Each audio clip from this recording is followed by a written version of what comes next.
గత ప్రభుత్వంలో జగన్ గారి ప్రభుత్వంలో చిరంజీవి గారు, మామూలుగా ప్రభాస్ వీళ్ళందరూ కలవడానికెళ్ళినప్పుడు దండం పెట్టే ఫోటోలు ఇవన్నీ మామూలుగా తెలియకుండా తీసి పబ్లిక్‌కి రిలీజ్ చేశారు.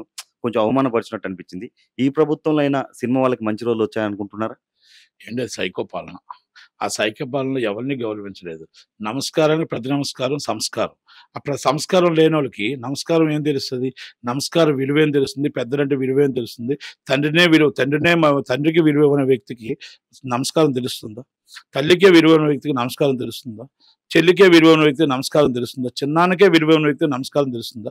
అంత పెద్దాయన చిరంజీవి గారు, ప్రభాస్ గారు అంత పెద్దాయన అందరూ వచ్చి చేతులు జోడించి నమస్కారం చేస్తే, నమస్కారం పెట్టలేని సంస్కారం లేని జగన్మోహన్ రెడ్డి గారి కోసమును, అది కాదండి అభివృద్ధి అంటే ఏంటో, ప్రతి వాళ్ళకి గౌరవించడం అంటే ఏంటో, విలువ ఇవ్వడం అంటే ఏంటో తెలిసిన చంద్రబాబు నాయుడు గారికి, పవన్ కళ్యాణ్ గారికి చెప్తారు.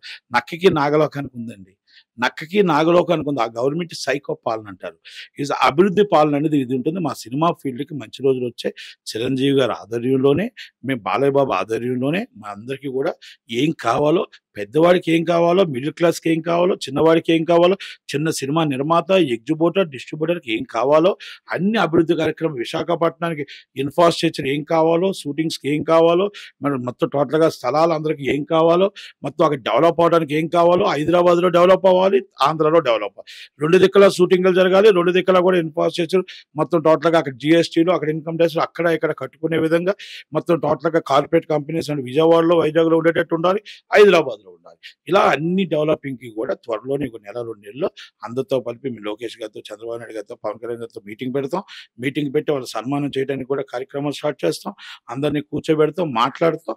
మా బాధల్ని, మా కష్టాలు వాళ్ళకి అన్నీ తెలుసు కాబట్టి ఏం చేయాలి, ఏంటి అని చెప్తాం. టికెట్ రేట్ల కోసం ఏంటి, చిన్న నిర్మాత, సినిమా తీసే నిర్మాత, పెద్ద సినిమా తీసే నిర్మాత, మళ్ళా మల్టీప్లెక్స్‌లు అనేది పేదవాడు సినిమా చూడాలనేది కల.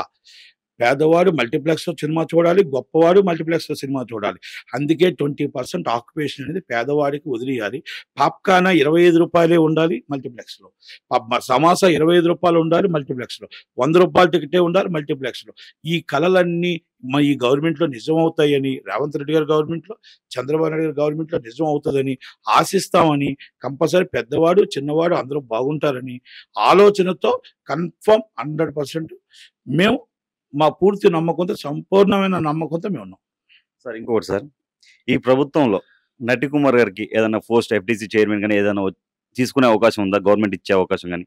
ఆశించడం తప్పులేదు. నేను ఆశిస్తున్నాను. నాకు ఇంకా వర్క్ చేయడానికి ఛాన్స్ ఇమ్మంటున్నా. నా పనితనం చూడమంటున్నా. అలాగే నేను ఇంతకుముందు చేసిన కౌన్సిల్‌లో గాని, చైర్మన్‌గా గాని, ఇప్పుడు చేస్తున్న జాయింట్ సెక్రటరీ గాని, నా నిజాయితీ చూడమంటున్నా, నీతి చూడమంటున్నా. 10 మందికి నేను ఉపయోగపడటానికి, పని చేయడానికి, ఈ డెవలపింగ్ అవ్వటానికి వెబ్‌డీసీ చైర్మన్‌గా నాకు అవకాశం ఇస్తే, ఆ అవకాశాన్ని సద్వినియోగం చేసుకోవడానికి నేను మొత్తం టోటల్‌గా నా ఇండస్ట్రీని అభివృద్ధి ఎలా చేసుకోవాలి, అభివృద్ధి ఎలా నిలబెట్టుకోవాలి అనేది నేను చూపించుకోవడానికి అవకాశం ఇస్తే నాకు ఇమ్మని అడుగుతున్నా. ఇవ్వకపోయినా మా సినిమా వాళ్ళకి ఎవరికిచ్చినా లోకేష్ గారి మాట జవదాటం, ఆయన ఏం చెప్తే అదే చేస్తాం. 100% ఆయన మాటగా చేసే మా ఇండస్ట్రీ బాగు కోసం నాకిచ్చినా, ఎవరికిచ్చినా అందరం కలిసే పే చేసుకుంటాం. మా ఇండస్ట్రీ డెవలపింగ్ చేసుకోవడానికి ఉంటాం తప్ప ఆశించడంలో తప్పులేదు. ఆశాజీవులు ఆశిస్తాం.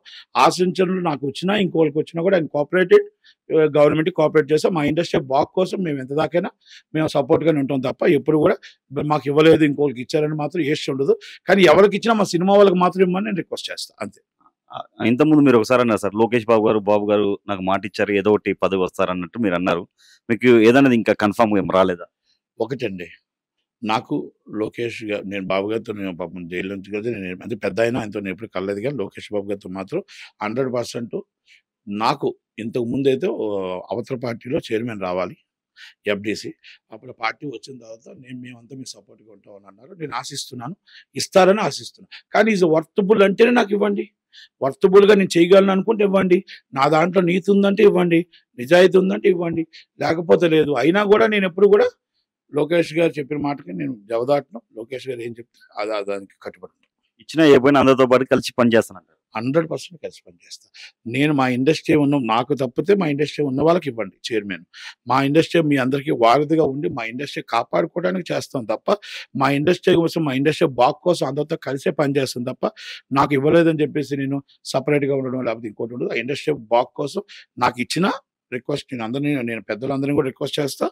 పెద్దలందరికీ కూడా అడుగుతా. ఒకరు నాకు ఇవ్వకపోయినా ఎవరికిచ్చినా మేమందరూ ఇండస్ట్రీ అంతా కలిపి కోఆపరేట్ చేసి మా ఇండస్ట్రీని కాపాడుకుంటాం. Thank you sir.